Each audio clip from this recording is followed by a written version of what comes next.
నమస్తే.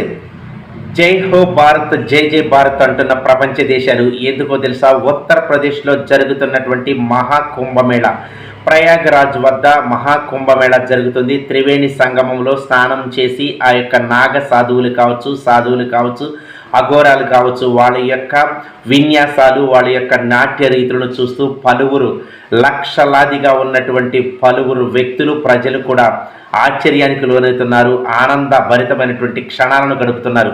యావత్తు ప్రపంచ దేశాల నుంచి 8 కోట్ల మంది జనం కూడా వస్తూ ఉన్నారు. ఎందుకంటే ప్రపంచ దేశాలలోనే భూమి మీద జరుగుతున్నటువంటి అద్భుతమైనటువంటి అమోఘమైనటువంటి శక్తి కలిగినటువంటి పండుగ ఏదైనా ఉందంటే మహాకుంభమేళానని చెప్పేసి పలువురు ఆశ్చర్యానికి లోనవుతున్నారు. ఆ త్రివేణి సంగమంలో స్నానం చేసి నాగ సాధువుల యొక్క ఆశీర్వచనాలు కనుక స్వీకరిస్తే వాళ్ళ జన్మ ధన్యమవుతుందని చెప్పేసి భావిస్తూ మరి వేలాది మంది, లక్షలాది మంది, కోట్లాది మందిగా ఉత్తరప్రదేశ్లో ప్రయాగరాజ్కు చేరుకోవటం జరుగుతుంది. ఎందుకంటే మొదటి స్నానంలో 1,60,000 మంది పుణ్యస్నానాలు ఆచరిస్తే మకర సంక్రాంతి, వసంత పంచమి రోజున మనం చూసినట్లయితే 3.5 కోట్ల మంది కూడా విజయవంతంగా పుణ్య స్నానం ఆచరించారు.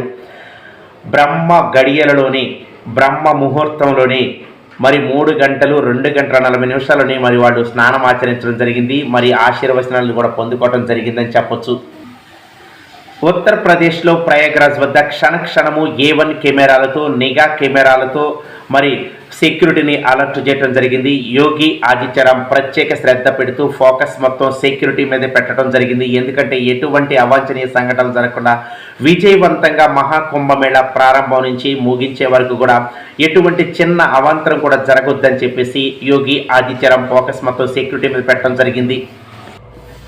పుణ్యం మోక్షం మీకు సిద్ధించాలంటే ప్రయాగరాజ్ వద్ద మరి ఆ పుణ్య స్నానం ఆచరించి శివనామస్మరణతో నాగ సాధువులని ప్రత్యక్షంగా వీక్షిస్తే, వాళ్ళు కనుక మిమ్మల్ని ఆశీర్వదిస్తే పరిపూర్ణమైనటువంటి ఆయురారోగ్యాలతో పాటు అష్టైశ్వర్యాలు కూడా సిద్ధిస్తాయి అనడంలో ఎంత మాత్రం అతిశయోక్తి లేదు.